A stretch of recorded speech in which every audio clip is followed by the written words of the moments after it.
అందరికీ జయబాబా అండి. 72వ వార్షికోత్సవం ఏలూరు సెంటర్ వార్షికోత్సవం సందర్భంగా అందరికీ కూడా శుభాకాంక్షలు తెలియజేసుకుంటున్నాము. ఈ సందర్భంగా జెండా వందన కార్యక్రమం మన కట్ట సుబ్బారావు తోట స్థానికులు నల్లాగుల బ్రహ్మానందం గారితో జెండా వందన కార్యక్రమం ఆయన ఆవిష్కరిస్తారండి. అవతార్ మెహర్ బాబా की जय, अवतार मेहर बाबा की जय, अवतार मेहर बाबा की जय, अवतार मेहर बाबा की जय, अवतार मेहर बाबा की जय, अवतार मेहर बाबा की जय, अवतार मेहर बाबा की जय, अवतार मेहर बाबा की जय, अवतार मेहर बाबा की जय, अवतार मेहर बाबा की जय, अवतार मेहर बाबा की जय, अवतार मेहर बाबा की जय। अवतार मेहर बाबा की जय, अवतार मेहर बाबा की जय, अवतार मेहर बाबा की जय, अवतार मेहर बाबा की जय, अवतार मेहर बाबा की जय।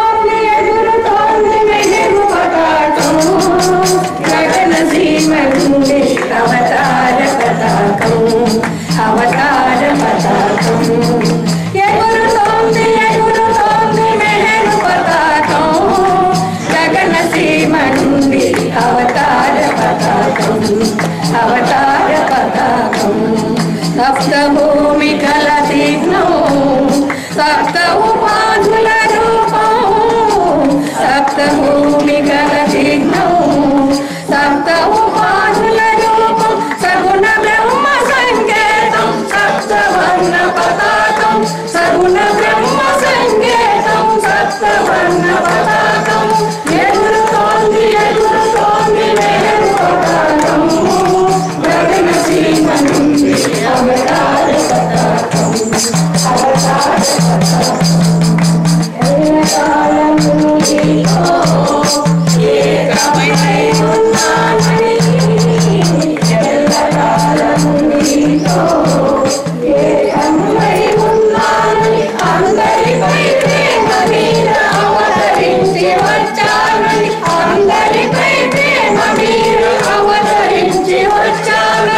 ఆధ్యాత్మిక స్వాతంత్రం అందరూ పొందాలని, ఆధ్యాత్మిక స్వాతంత్రం అందరూ పొందాలని, స్వాగతము ఇస్తోంది మేరు పతాకం, స్వాగతము ఇస్తోంది మేరు పతాకం, స్వాగతము ఇస్తోంది మేరు పతాకం, స్వాగతము ఇస్తోంది మేరు పతాకం, ఎగురుతోంది మేరు పతాకం, గగన సీమ నుండి అవతార పతాకం, అవతార పతాకం, సకల జనుల కావాలం, సకల జీవగమ్యస్థం, సకల జనుల కావాలం, సకల జీవగమ్యస్థం, సకల యోగముల సారం, సత్య ప్రేమ సందేశం,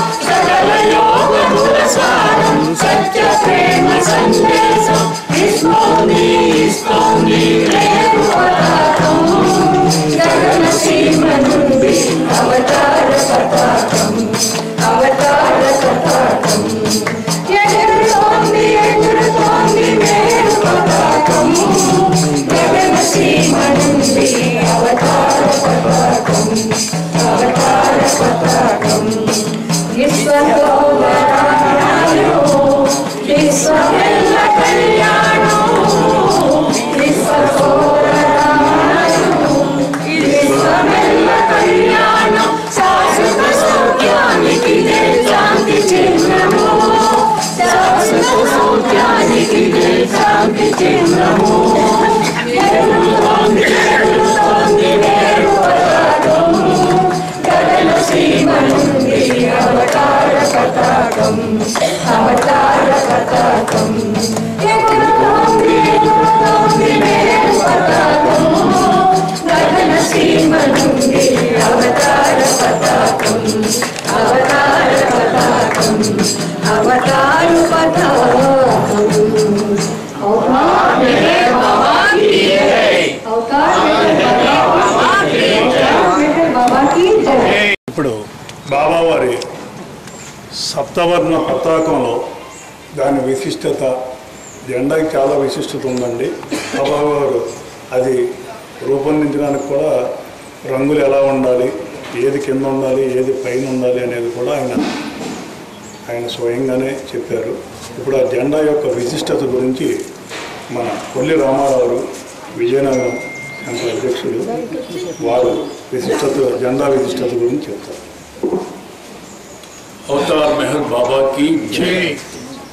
ముందుగా సోదరులు బ్రహ్మానందం గారికి అవతార్ మెహర్ బాబా వారు ఇచ్చిన అవకాశం సద్వినియోగం చేసుకున్నారు. వారు చాలా అదృష్టవంతులు బాబా పతాకను ఆవిష్కరణ చేయడం. అయితే బాబా వారి పతాకం ఏ విధంగా వచ్చింది దీని గురించి ఒక చిన్న విషయం సంక్షిప్తంగా చెప్పుకొని మనం ముగిద్దాము. అది మెహర్ బాబా వారు దిగువ మెహరాబాద్లో ఉంటున్న సమయం. మనందరికీ మెహర్ బాబా ప్రేమ అందరికీ తెలుసుకోవడం అక్కడ జోపిడి ఉంది.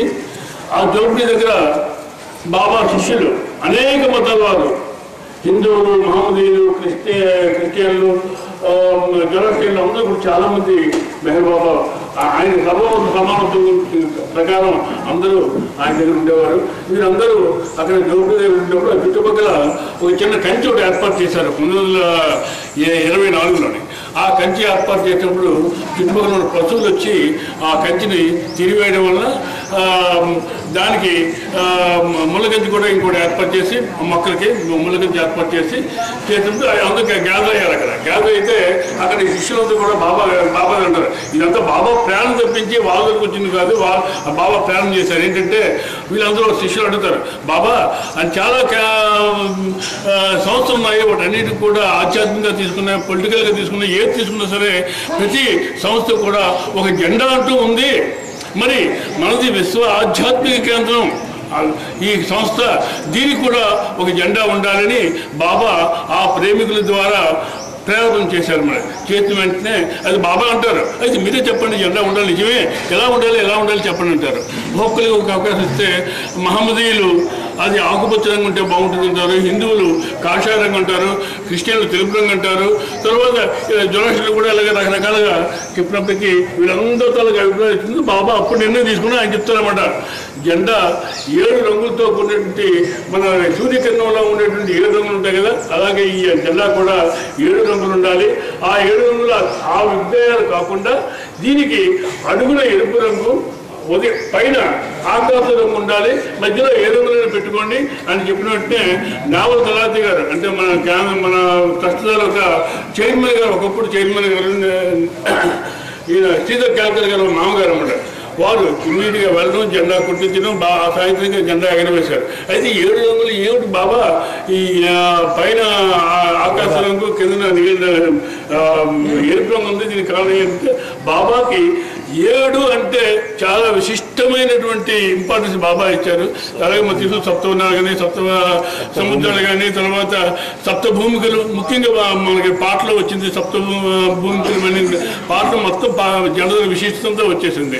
అయితేను ప్రతి ఆత్మ కూడా భగవంతుడి విడినటువంటి ఆత్మ పరిణామ క్రమంలో ఉంటూ అనేక రకాల రాతి నుంచి మనిషి వచ్చేంత వరకు కూడా చాలా సంస్కారాలు, జంతు సంస్కారాలు ఏర్పడుతుంది.